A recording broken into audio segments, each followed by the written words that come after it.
Welcome back to PowerPivot table version 1.2. Yesterday we saw what are the basic pivot table is all about and what are the anatomy of pivot table. We saw a little bit about it. And today we are about to see how to build a data using default value.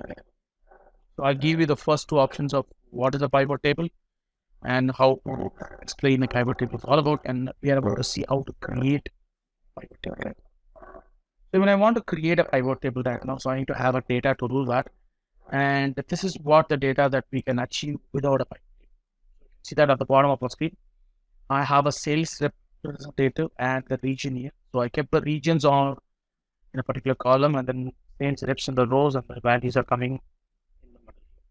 So how do I achieve this? To achieve this, I'm going to use one of the data that I have on the left-hand side, and then I'm going to create a new pivot table.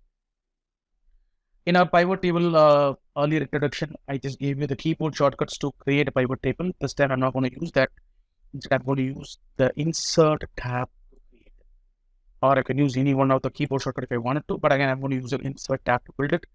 In my subsequent video or the video which I'm about to create with the table to feature data, for that, I will use a keyboard shortcut.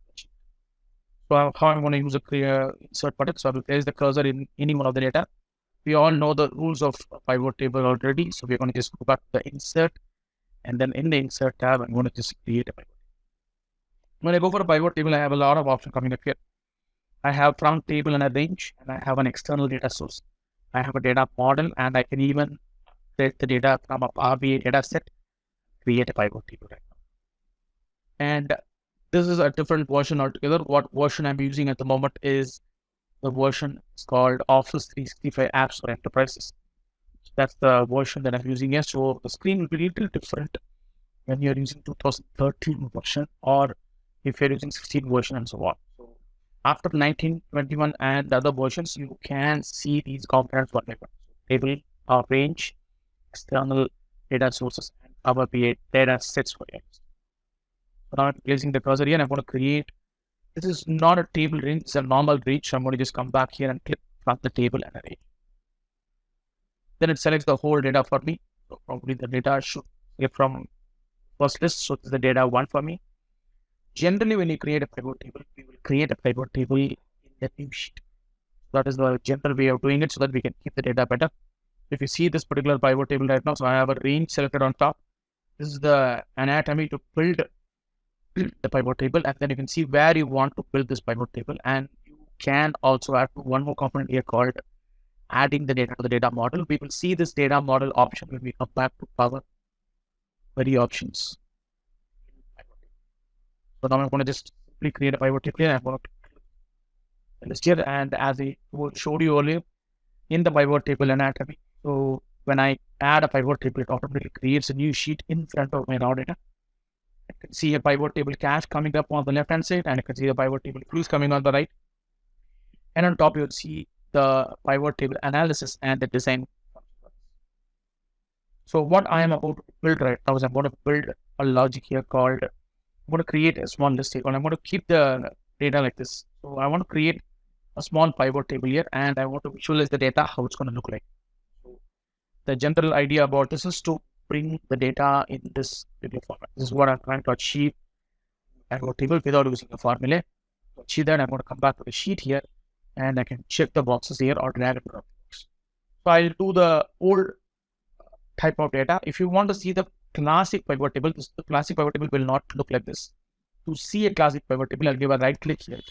Then I go to the pivot table option, and you get a box of data here. I'm going to go to the display, and I'm going to give a checkbox in the classic pivot table layout. And I give an OK. That shows you what are the components that we're going to have. So you have a filter at the bottom, so that's on the top of it here. You have a column that should be on top, row on the left, values to be dropped on the value field. This is the easiest way of understanding the pivot table better when you're using an older version of pivot table, let's say 2003 and below. So now I can drag them up. And what I want right now is I want to build a data like this, where I want my column to be the region and the rows to be my sales reps, and then the values should come in the sales. So I'm going to just come back here. I'm going to bring the data here. So sales rep is going to be my row header, and then the region should be my column header, and then sales should be the list here. So let me follow this.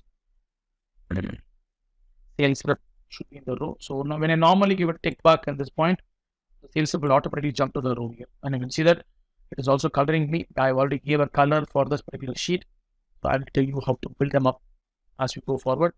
And then I want a region. This time I cannot give a tick mark. If you give a tick mark, the problem will happen like this. So that's why what we do in the olden days is we'll drag the region and put it in the column here. Or you can drag and drop it to the column box here. That's another way of doing it. Then I'm going to bring the sales into place, and I'm going to either tick it, automatically come to the value here, or I can add the list.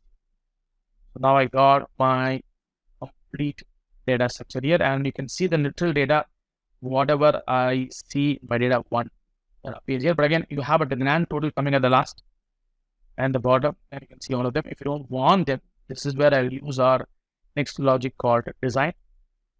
And then I just go to the grand total and off the grand total from all the list, so that you exactly see what you see in your data 1. And again, this is all numbered in a rounded way. So if you want to make that, you can do that also. So I'm going to give a right click on one of the field and then go to the value field settings here. And then I can just change the number formatting alone. And I'm going to tell the system I want a currency here. And I don't need the decimal numbers or the around on that. And I'm going to give an OK.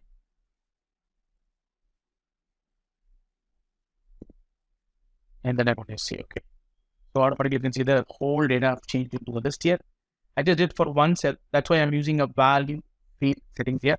You can see the list here. If you don't want to see the filter option on top, then you can just give a right click here. Go back to your pivot table options. In the display option, I can uncheck the classical pivot table equation so that the data will not show the list. Now I just removed my total, so I didn't see the two colors coming up here. I just created my own custom format here. I have two custom formats here. So one I created in blue, one I created in green. You can see all of them. And if I add a total to this on the blue, I'll be getting a dimension. So let me come back to the design and add a pivot row. I can see the colors are different here.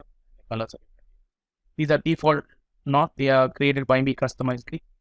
Then when I come down to the list, I can choose anything that you want to choose.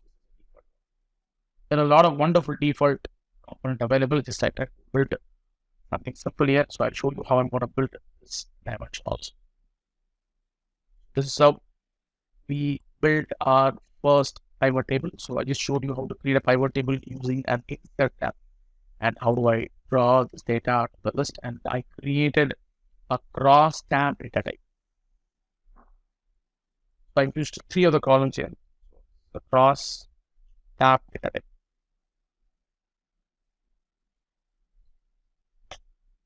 This is how I built a pivot tables. With this, I will end this video session.